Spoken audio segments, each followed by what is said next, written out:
Hey folks, Studio here. So today's replay is a match between Dignitas and Books Are Cool. Books Are Cool is Phantom Lord's team. He was on Absolute Legends and Curse, if you might remember.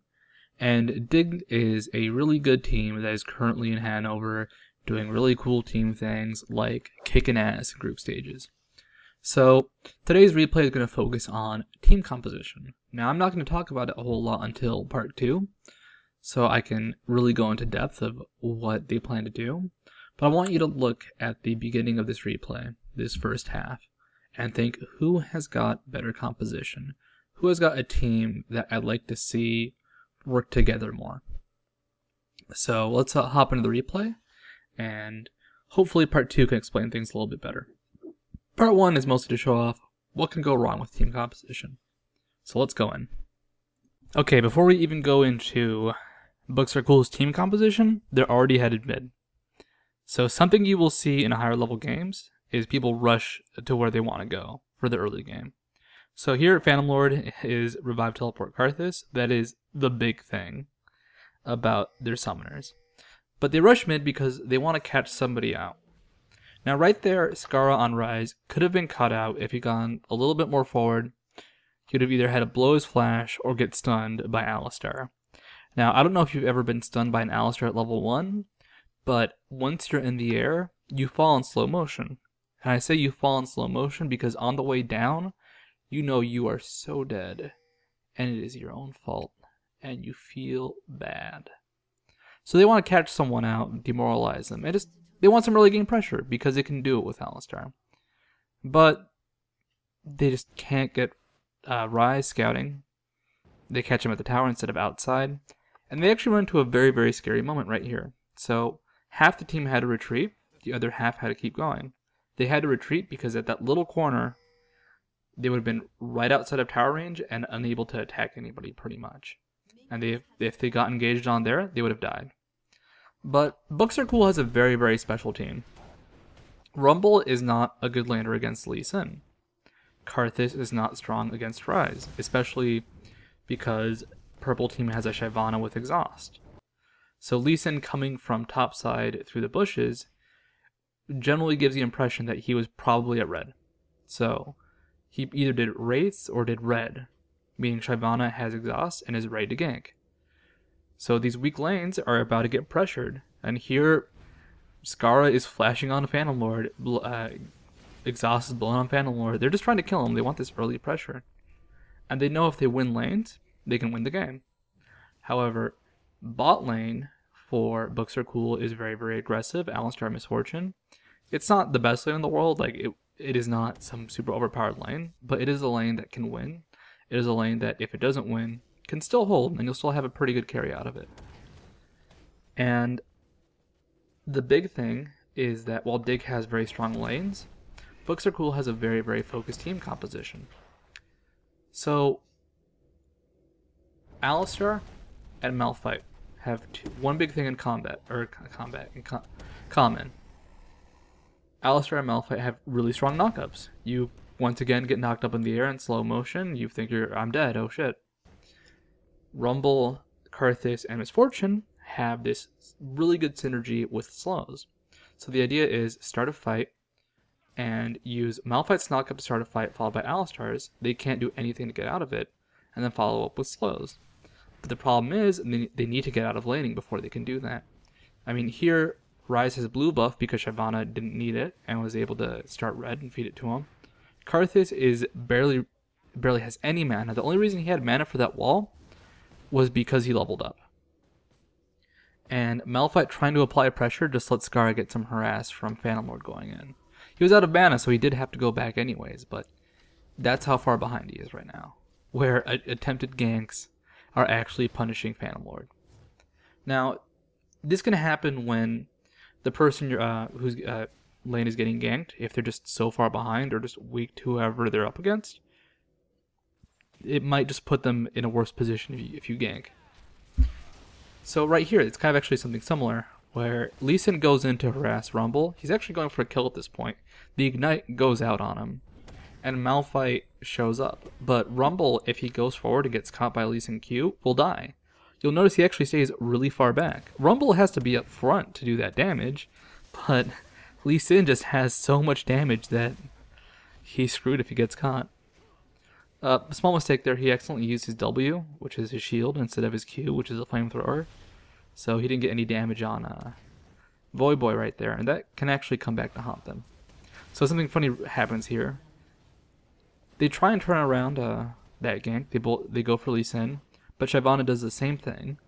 So that's just something I enjoy, which is both teams think that the other jungler or top laner have both gone back, and they're just going to catch one person out there. Nope, everybody's still there, and everybody retreats safely. So Dig, like I said, they don't have quite as focused a team comp. I mean, there's a lot of strength in Graves and Taric, but there is no overlying theme to their team. There is no, oh yeah, so Ryze is going to root someone, Lee Sin will Q in, kick them back. No, there's just not that planning involved. They're focusing on a laning game. Laning games are popular because they're safer, in the sense that once you win lane, if you have a just kind of good team that has, you know, a few stuns and a lot of damage, you can generally win.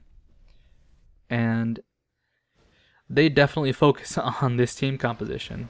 Here, Phantom Lord was actually checking to see if Shyvana was there by using Qs in the bushes, but he actually missed the spot of the bush where she was in. So Dig is just putting up all this pressure. Karthus has been ganked once before. He had to go back after being pressured by Ryze during his own gank, and that was a second time he was ganked right there. There have been 3 ganks in Karthus' lane every time he's had to go back. That's how strong the pressure is from Dignitas. Or Dignitas. And to go back onto why laning teams are strong, once you get an advantage in lane, there are a bunch of little tricks you can do to win a lane. For example, if you kill somebody while they have a big creep wave at their tower and they miss all that experience and gold, you come back to lane with a huge advantage because you're going to be higher level because you got experience and they didn't, and then you also got that kill. So lots of little things can build up. You can freeze a lane, you can just get repeated ganks, and sometimes you can just outlane people and they can't do anything because they have no farm. However, bot lane for Books Are Cool is a strong lane, and Skarra comes down to try and slow them down a bit. However, he makes a big mistake in that he forgets Malphite can destroy him. And this fight's very interesting. So Alistar flashes in not to stun because it's not off cooldown, but to use his exhaust on QtPie. They want to punish QtPie for going this aggressive. Heal is blown on QtPie, he actually messes up his flash, and he knows he's going to die. So he does something very, very smart here. Instead of just trying to run away, he goes for this kill. And while Taric is also in a horrible position, the fact that he helped Graves get that kill made it not worth it, but there's a little bit of advantage. So when you're gonna die and there's nothing you can do to get out, like all your escapes are down, you know what? Man up, woman up, do whatever up, and just fight. Any damage you deal can be worth it. So if you're looking at the numbers for Dig are bigger. And Phantom Lord is dead again. Elise and Shyvana gank. Once Shyvana was on him, there was nothing much you could do. And this dragon's actually going to be kind of risky for Books Are Cool. So they do something they have to. They take that Lee Sin Q. The reason they had to do it is if not, he could just try and dive into the dragon when it was low on health, and he might get a steal. But now Lee Sin is on Malphite, who was low on health, and a fight started. Karthus revived and teleported back into the fight. So everybody from both teams is in this fight. Malphite just gets blown up by Lee Sin, not much you can do. Shyvana is going to get blown up by the rest of Books Are Cool, but this is as Karthus dies. Unfortunately, revived Karthus is a very, very squishy build. At the same time, Alistar and Rumble have to put all their efforts to not die into Lee Sin. And this was just an unfortunate fight. Just purple side had a bigger advantage, and blue side was just recovering from that bottom fight still. Malphite was low, Alistar was low on mana. I mean, looking at the fight here, Alistar has no mana. So they weren't able to really recover. I mean, look how much gold Malphite has, 2,000. And they got punished for that team fight. So team fighting can mean, like, being ahead can mean a lot of things. I can have a 20 million gold advantage on you in a game of League of Legends, but if I haven't bought and you've bought after a 4,000 gold advantage, you can still kill me. It doesn't matter that I have that extra gold. It's not in play. So right there, that fight was a combination of factors like this. So Malphite hadn't bought yet. He had a significant amount of gold. He got triple kill, and he could not buy. Karthus is not getting good CS because of the pressure being put onto him by Ryze and Shyvana. Rumble is just weak against Lee Sin. He's kind of in a similar spot where he's not getting a whole lot of CS. On a side note, if you want to kill Lee Sin's, or kill Rumbles, pick Lee Sin, put a point in your W first, and just harass at level 1. And right now, Books Are Cool is trying to do whatever they can to have a good mid game. Malphite is actually really strong right now. Malphite is not a strong jungler. I'll go into that in part 2. But that triple kill really helped him out. The problem is, other people need more help. I mean, Cruxbonder on Misfortune is ahead by about 14 or 7 CS, but Graves has 3 kills in Dragon.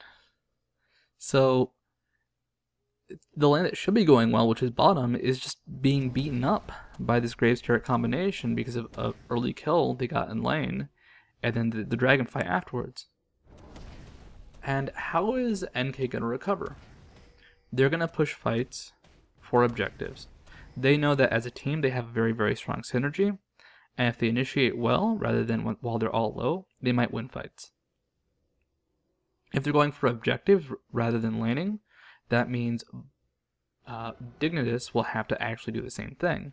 If they just keep laning, they might get a tower, but at the same time, what matters more? A tower or dragon? And one way to look at a tower versus dragon is, a tower is something you can always get. It will always be in the game. There will never be a game where you don't have a tower. Dragons will only show up limited amounts of times in a game. There's not going to be a guaranteed 9 dragons. There can be only 3 dragons you end up killing in an entire game. There could be 1, there could be none. So going for the dragon objective will be huge just because it's extra gold, and it's extra gold that the other team cannot really make up in the same way. Sure, they can get it later, but that's not something they can rely on. They can't counter dragon immediately after you've dragoned. But Dragon is respawning soon. The Books Are Cool played very, very passively while Dragon was down, and this is letting them, try and be in a good position for when this fight starts. The thing is, Dig knows they want to go for Dragon 2. They've set up, they've got wards. They have perfect information right now. Rumble and Lee Sin are fighting top. Rumble ends up dying.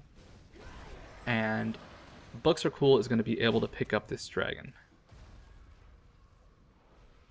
They get the 190G. I will dominate. It's a little short on that smite. And the fight goes out. So immediately Karthus is blown up by Ryze. That is what they have to do. Karthus is just so easy to kill. It's not worth it. Not worth it to not hit him. Alistar misses Pulverize. Malphite misses his ult. That awesome synergy between CCs that they were looking for doesn't come out. Now I don't know why they missed it. It could have been lag. It could have been nerves.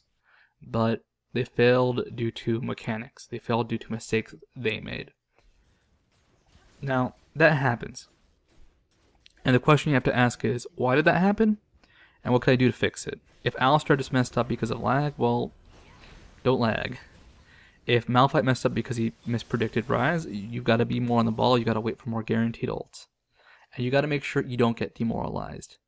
If you get into the situation where you mess up and you just stop doing things well, if you just lose your motivation, you're going to lose games. And Books Are Cool is above that. They know they made mistakes, and they're going to keep going for this game. That surrender button does not pop up. But looking back at the game, they chased Shyvana, and chasing Shyvana may have not been the best idea. So that fight started right there with Alistar being hit by Ryze. Luckily, he survived it. And Lee Sin starting a fight on, or Karthus starting a fight on Lee Sin. Unfortunately, Lee Sin can just burn Karthus so quickly it doesn't matter. And so for right here, Lee Sin flashes out of that kill. So they're down a kill right here. Karthus got caught after slowing down Lee Sin, trying to damage the enemy team. I don't know if he was aware they would all show up. Phantom Lord just cannot deal with the damage. Unfortunately, Teleport Revive just is a very squishy build. And right here, Miss Fortune just being burned down by Graves, but she makes it, and he is being chased by 2 tanky dudes who can kill him. And the fight just does not go well. Now this was all laning though. This was part 1. And part 2, what we're going to do is we're going to go ahead and take a look at the team fights that happen. And how does Booksarcool get out of this little rut that they put themselves in? How did they escape this massive, massive disadvantage? Alright, this is Studio. I'll see y'all in a bit.